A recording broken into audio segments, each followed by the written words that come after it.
네, 어제 유병헌 부자의 현상수배가 걸린 후 구원파의 첫 예배가 있었는데요. 검찰은 신도들이 몰리는 것을 노려서 은신처를 이동할 가능성이 있을 것으로 보고 비상 경계를 펼쳤지만 결국 성과를 거두지 못했습니다. 수사 장기화 가능성이 점점 더 높아지고 있는 상황인데요. 백성문 변호사와 함께 앞으로 수사 전망 알아보도록 하겠습니다. 어서 오십시오. 안녕하세요. 네.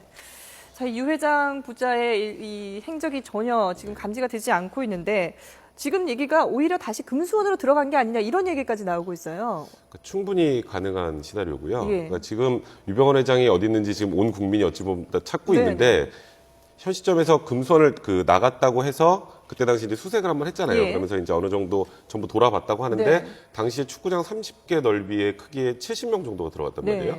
근데 일부 얘기를 들어보니까 거기 강당이 있는데 강당에서 이제 신도들이 예배를 보고 있어가지고 네. 거기는 제대로 수색을 못했다고 하는데요. 아. 거기에 뭐 얘기를 듣자 하니 뭐 지하 벙커가 4개가 있다라는 예. 얘기까지 있거든요. 그러니까 현실적으로 그때 있었던 거 계속 있었던 거 아니냐는 얘기까지 아. 나오는데 저는 그 당시에 이제 검찰 입장에서는 네. 협상이 이루어졌으니까 당시 이제 금수원에는 없다는 확신을 가지고 어찌 보면 좀 김 빠진 수색을 한 거라 과연 이 나온 이 도피로나 다시 들어올 수 있는 가능성이 있는 그런 부분에 대해서 정확하게 다 확인을 했는지 그 부분이 조금 의문스러운데요. 예. 금손에 혹시 다시 들어간다면 다시 진입해서 잡아야 하겠지만 네. 문제는 금손에 들어왔는지 아닌지 지금 아무것도 확신을 하지 못하기 때문에 검찰 입장에서 굉장히 당황스러운 상황입니다. 만약에 들어갔다고 하면은 금수원을 다시 강제 진입을 하거나 이렇게 수색을 할 수 있는 건가요? 지금 현 시점에서 이제 구속영장의 효력기간하고 이제 유대균 씨에 대한 체포영장의 효력기간이 남아 있으니까 네. 다시 들어갈 수 있는데 들어가서 이제 두 사람의 신병 확보도 중요하지만 또 증거물 같은 것도 찾아야 네네. 되잖아요. 그 경우는 이제 압수수색 영장을 재발부받아서 들어가야 합니다. 그렇군요. 정말 뭐 어디에 있는지 오리무중인 상태인데 지금 이미 유병헌, 유대균 씨 이 두 명에 대해서는 공개 수배가 내려졌잖아요. A형 공개 수배가 내려졌는데 현상금까지 내걸린 상태 아니겠습니까? 이후에 제보는 계속해서 잇따르고 있다고 하는데 결정적인 제보는 들어오지 않는 것 같아요. 그래서 지금 그게 문제가 어떤 점이 있냐면요.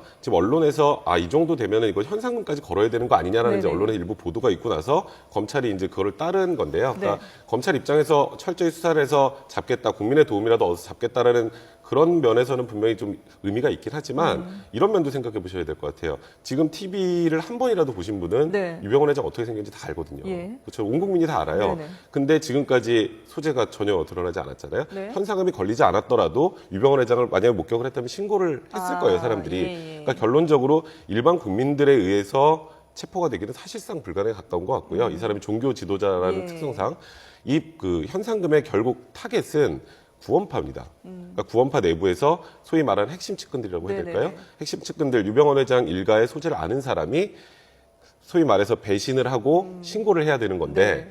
그러기에는 사실 이 현상 금액이 너무 적지 않나. 물론 이 현상 금액 5천만 원, 3천만 원이면 역대 최고 수준의 네, 현상 금액이긴 그렇다고 하거든요. 하더라고요. 뭐 신창원이나 옛날에 지금 알려진 않지만 화성 연쇄살인범이나 한 5천만 원 정도 걸려 있었는데 이번은 그때하고는 조금 어찌 보면 다르다고 해야 될까요? 다른 평면에서 봐야 되고요. 그때는 일반 국민들을 대상으로 해서 신고를 유도했다면 네. 지금은 구원파 내부를 타겟을 하고 내놓은 현상금이기 때문에 금액이 그거보다는 좀 올라가야 되지 않을까. 그 정도 위험을 감수하려면 네. 그래서 그 부분 때문에 앞으로 현상금이 좀 올라갈 여지도 분명히 있는 것 같습니다. 현상금 때문에 뭐 제보를 할 수도 있겠지만 근데 오히려 구원파 신도들이 지금 거짓 제보를 하고 있다 이런 얘기도 나오고 있더라고요. 그거는 충분히 어느 정도 예상이 가능했던 거고요. 예. 그러니까 검찰과 경찰은 그 부분을 감수했던 거예요. 그러니까 일반 국민들에 대한 그런 제보도 바라는 거지만 구원파 내부에서 아까 말씀드렸던 것처럼 구원파 내부에 이제 조력자를 네네. 좀 얻고자 했던 건데 그러자면 역시 또 구원파 내부에 거짓 제보가 올 가능성도 충분히 예측을 하고 있었던 거고요.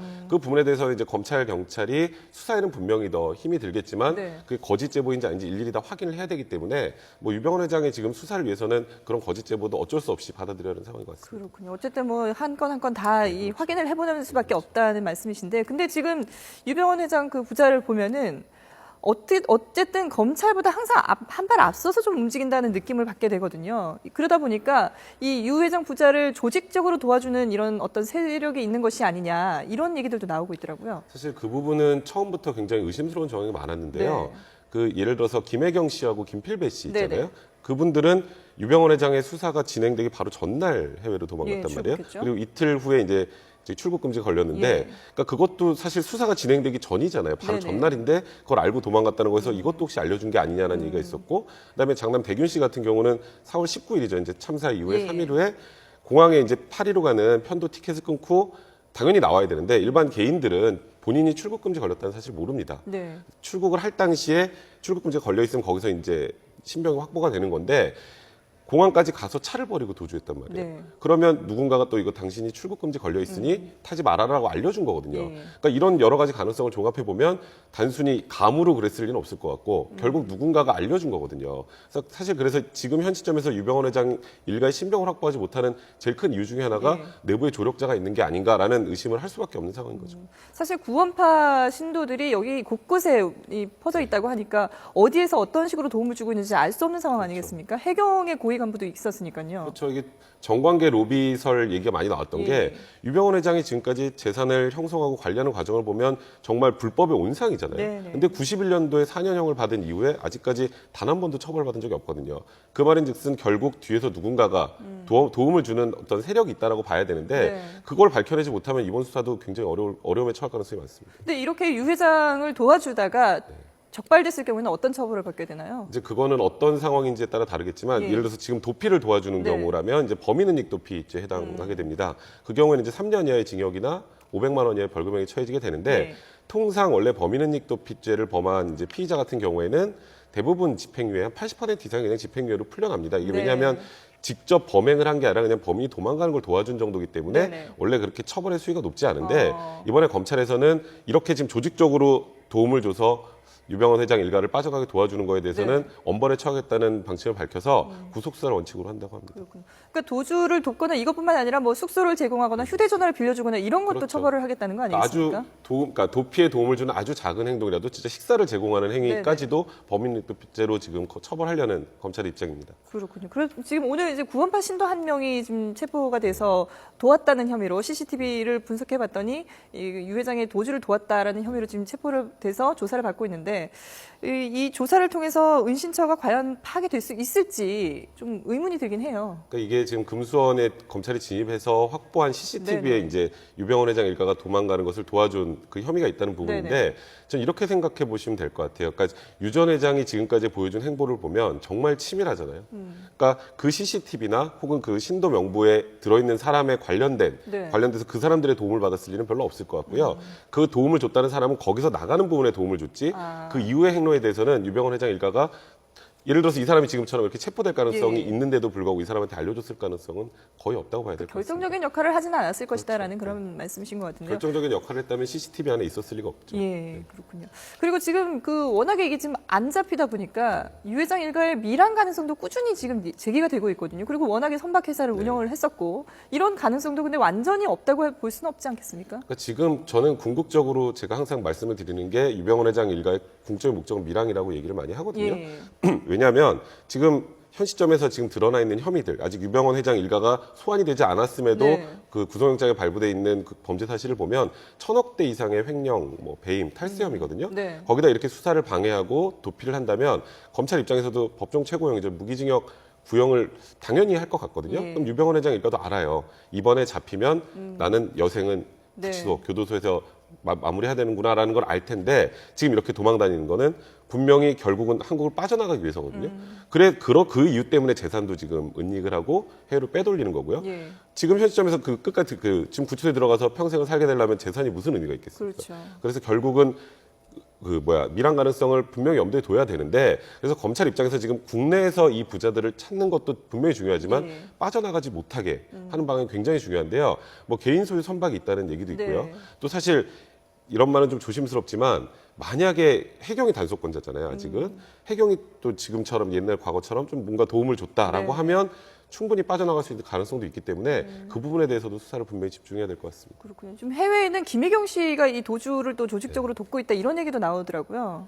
아무래도 지금 해외에서 지금 제일 중요한 사람이 어찌 보면 그 혁기 씨하고 예. 섬나 씨 이제 그 일가가 있고 또 나머지는 이제 비자금을 총괄한 김혜경 씨하고 이제 또 김필배 씨는 이제 전체적인 네. 구조를 짠 사람인데 그분들에 대해서도 지금 신병 확보가 전혀 안 되고 있는 안 상황인 되고 것 같아요. 있죠. 예. 그러니까 어떤 날은 미국에 있다라고 하다가 어떤 날은 또 프랑스에 가 프랑스에 있다고 있다고, 예. 하거나 지금 그러니까 우리나라 검찰 입장에서 소위 어느 나라에 있는지조차 아직 네. 확정을 못 짓는 것 같아요. 확정을 지어야 뭐 범죄 인도 조약에 따라서 신병을 확보했을 방안이라도 생길 텐데 지금 현 시점에서 그래서 인터폴에 적색 수배를 내린 상태인데요. 그게 이제 가장 최고 수준의 범죄예요. 그러니까 살인이나 아니면 경제범죄 관련해서도 피해액이 50억 이상인 경우에 이제 최고 수위의 단계인데 네. 문제는 그 인터폴에서 내린 그 적색 수배령을 통해서 체포되는 경우가 통상 20% 정도밖에 되지 않는다고 그러게요. 하거든요. 예. 그러니까 검찰 입장에서는 할 수 있는 걸 다 하긴 하는 건데 현재 소재를 전혀 찾지 못하고 있다는 게 굉장히 답답합니다. 그렇군요. 뭐 지금 이렇게 도피를 장기간 할 수 있었던 데는 또 자산도 어떤 도움이 되지 않았겠습니까? 유병헌 일가의 자산이, 숨겨진 재산이 어느 정도 되는지 저희가 그래픽으로 한번 정리를 해봤는데요. 그걸 먼저 한번 보고 또 얘기를 나눠보도록 하겠습니다. 일단 유병헌 회장 일가가 은닉한 것으로 추정되는 이 재산의 추정액이 일단 자녀 명의 부동산이 무려 500억에서 1,000억 원에 이릅니다. 서울, 강남 등 전국에 주택이 있고요. 또 대지와 상가 수십 건이 있습니다. 그리고 영농법인 등 차명재산이 2천억 원, 뭐 청초밭이라든지 보현산, 몽중산, 뭐 하나 둘 셋 영농조합 같이 이런 수백 건이 있는데요. 그리고 계열사의 순자산이 1,900억 원에 이릅니다. 자산이 뭐 5,600억 원이고 채무가 3,747억 원. 그리고 이뿐만이 아니라 해외 재산이 500억에서 600억 원 정도 된다라는 얘기가 있습니다. 근데 문제는 지금 이 뭐 최대 5천억 원까지 이르고 있는데 문제는 배상이나 구조 인양에 드는 비용이 6천억 원대로 유병헌 회장 일가가 은닉한 재산이 이 5천억 원을 모두 환수한다 하더라도 1,000억 원 이상의 지금 국민 세금이 들어갈 수밖에 없는 상황이지 않습니까? 그러다 보니까 과연 이게 뭐 채무 관계도 지금 앞서도 저희가 보여드렸지만 채무 관계도 있기 때문에 이게 회수를 하기도 만만치 않을 것 같아요. 그러니까 이게 지금 문제는 뭐냐면요. 그러니까 그렇게 보시면 됩니다. 이 청해진 해운과 관련된 이번에 세월호 침몰과 관련된 사고에 유병헌 회장이 관련성이 있다는 게 먼저 첫 번째로 입증이 돼야 됩니다. 네. 그래서 업무상 과실치사 혐의로 좀 조사를 하고 있는 건데요. 그게 인정이 돼야 일단 불법 행위자가 돼서 유병헌 회장도 손해배상을 해야 될 의무가 생기는 네. 건데요. 그 손해배상의 주체가 된다고 이제 첫 번째 가정을 한번 해보면요. 네. 그 다음은 이제 결국 이 사람이 가지고 있는 돈을 통해서 하는 건데 그렇죠. 지금 문제는 전부 다 차명으로 돼 있잖아요. 그러게요. 차명으로 돼 있는 경우에는 통상 어떤 과정을 밟아야 되냐면 이 차명 재산이 유병헌 회장 것이라는 것을 확인을 하려면 소송을 통해서 명의를 돌려와야 돼요. 돌려놓고 그다음에 집행을 해야 되는데 네. 그렇게 하려면 증거도 사실 굉장히 턱없이 부족하고 네네. 이 본인이 자기 소유라고 하면 지금 예를 들어서 네. 차명으로 관리한 분들이 그럼 이제 굉장히 길어지고 환수하기에 굉장히 복잡한 과정이 있는데 그것 때문에 지금 소위 말해서 기무중법이라고 하죠. 예. 그 그러니까 본인이 확정 판결을 받았어도 가족이나 뭐 제3자 차명으로 돼 있는 부분에 대해서 환수할 수 있는 그런 개혁 가능성이 있는 그 법령을 만들려고 하는데 네. 그 법은 또 하나 문제가 좀 위헌 소지가 굉장히 높습니다. 그러게요. 사실 전두환 대통령, 전 대통령 네네. 그 환수할 당시에도 우스갯소리로 법조인들 사이에서 이거는 위헌 법률 심판 제청을 하면 이거는 거의 위헌이 나올 것이다라는 얘기까지 했는데 네. 그 당시에는 뭐 전두환 대통령 일가에서 이런 거를 뭐 소송까지 하겠어라고 했던 상황이었거든요. 네. 그러니까 이번에 만약에 그 부분을 가지고 유병헌 회장 일가에서 나중에 혹시 그 법이 제정이 돼서 몰수나 환수를 하게 될 경우에 네. 만약에 위헌 법률 심판 제청까지 하게 되면 이게 또 위헌이 나와버리면 또 환수를 전혀 못한단 말이죠. 그래서 이번에 법령을 제정을 하게 되면 이런 위헌 소지가 없으려면 제3자 명의로 되는 차명 재산이 단순히 유병헌 회장 것으로 보인다 정도가 아니라 네. 완벽한 입증을 할 경우에만 가능하게 네. 법령을 굉장히 세밀하게 만들어야지 법령을 만들어 놓고 환수했다가 다시 돌려줘야 되는 상황이 될 수도 있으니까 그 부분도 굉장히 염두에 두고 생각을 해봐야 될 것 같습니다. 어쨌든 박근혜 대통령이 담화를 통해서 유병헌 특별법을 만들겠다라고 얘기를 하지 않았습니까? 뭐 그래서 지금 재산을 국가가 일단 먼저 피해자들에게 신속하게 제공을 하고 그 이후에 이제 뭐 몰수를 해서 재산을 몰수를 해서 이제 구상권을 청구하겠다라는 건데, 근데 지금 청해진 해운 같은 경우는 파산 직전 아니겠습니까? 그러다 지금- 보니까는 뭐 이게 현실적으로 좀 쉽지 않을 것이다 이런 얘기가 있거든요. 그러니까 청해진 해운은 파산하기 전이라고 해도 부채 비율이 400% 정도 네. 되고요. 그러니까 현실적으로 원래는 지금 청해진 해운이 이 침몰의 원인을 제공하는 회사이기 때문에 여기 자산을 가지고 배상을 해야 되는 거거든요, 네네. 원칙적으로. 근데 청해진 해운은 아무 지금 말씀하신 것처럼 돈이 나올 그 방향이 전혀 없잖아요. 없죠. 그럼 결국 그 다음에 겨냥이 되는 거 결국 유병헌 회장 일가인데 네. 이게 문제는 유병헌 회장과의 관련성도 인정하기 힘들지만 유병헌 회장 일가들 나머지 아들들이나 딸들하고 또 이번 사고와의 관련성 인정하기 네네. 더 어렵단 말이죠. 그러다 보니까 보상이 굉장히 난항을 겪을 가능성이 많은 거죠. 그렇군요. 결과적으로 이게 재산을 환수하기가 쉽지 않다는 얘기인데 그러다 보면은 그만큼 그 또 국민 세금이 많이 들어가야 되는 거 아니겠습니까? 그러니까 지금 제일 안타까운 부분이 그런 건데요. 일단 원칙적으로 이렇게 국가적 재난이 생기면 예. 법은 없었는데 그 전에 이제 국가가 먼저 피해자들에게 피해 배상을 하고 네. 나중에 이제 환수하는 방법을 보통 택했어요. 예. 그때 삼풍 때도 그랬고요. 네네. 이번에도 그렇게 하긴 할 텐데 그때하고 지금하고 또 많이 다르죠. 아까 말씀드렸던 것처럼 재산은 거의 다 차명으로 돼 있고 차명으로 돼 있다는 것 자체가 일단 첫 번째로 난관이 되는 거고 또 네. 해외에 빼돌린 재산도 많잖아요. 그래서 지금 해외 자산도 동결하겠다라고 하는데 문제는 해외에서도 유병헌 회장 일가의 명의로 된 거는 그나마 가능할 수 있지만 차명으로 된 거는 해외에서는 더 동결하기가 힘들죠. 예. 그리고 그러니까 미국 쪽은 그래도 범죄 굉장히 엄격하게 해서 그 재산을 동결하는 조치에 어느 정도 협조가 가능한데 유럽 쪽은 더 힘들거든요. 유럽 쪽 재산은 더 건드리기가 힘들어서 과연 국가에서 보상을 한 이후에 구상권을 행사해서 어느 정도 받아낼 수 있을지 네. 그걸 받아내기 위해서 그것 때문에 지금 유병헌 회장 일가를 업무상 과실치사 혐의로 계속 어떻게든 이제 혐의를 인정을 시키려고 하는데 네. 일단 그 부분도 쉽지가 않아요. 그러니까 이게 예를 들어서 유병헌 회장 같은 경우는 청해 지내온 주식이 없잖아요. 예. 그러니까 물론 여기서 무슨 그 사원증이 나오고 뭐 이런 부분이 있어서 회장이긴 하지만, 사실상 예. 회장인 것 같다라고 예. 하는데 그러니까 특정한 직무를 집행할 그런 권한이 있는 사람 그런 경우에 상법에 이제 보면 사실상 이사라고 해서요. 네네. 주식이 없어도 배상의 주체로 만들긴 하는데 문제는 사실상 이사가 되려면 그 특정 사안이어야 됩니다. 그러니까 이번엔 침몰하고 관련된 거라면 안전관리에 미흡하게 한 거나 네네. 불법 개증축 관련해서 지시를 했는지를 입증을 해야 되는데 이 사건이 아시겠지만 결국 종교와 기업형 비리가 결합이 된 거기 때문에 그렇죠. 종교적 신념을 가지고 지금 신도들이 다 자기들은 잘못했다고 하고 네네. 유병헌 회장 관련성을 다 부인하고 있는 없다고 하죠. 상황이잖아요. 예. 그러니까 그 부분 증거도 지금 찾아내는 것도 굉장히 어려운 상황입니다. 그렇군요. 그러다 보니까 지금 이제 유병헌 회장 일가의 그 추적과 함께 또 한편에서 이제 자산을 돈줄을 재는 그런 역할을 같이 병행해야 하다 보니까 그만큼 또 수사가 좀 어렵고 장기화될 가능성이 있을 것 같아요. 그러니까 지금 수사가 장기화될 수밖에 없는 건 일단 신병 확보가 안 된 상황이잖아요. 예. 신병 지금 대부분의 이제 측근들은 조사를 다 마쳤어요. 네네. 근데 이 사건에 관련해서 가장 핵심적인 사람들은 유병헌 일가와 그다음에 아까 말씀드린 김혜경 씨하고 김필배 씨예요.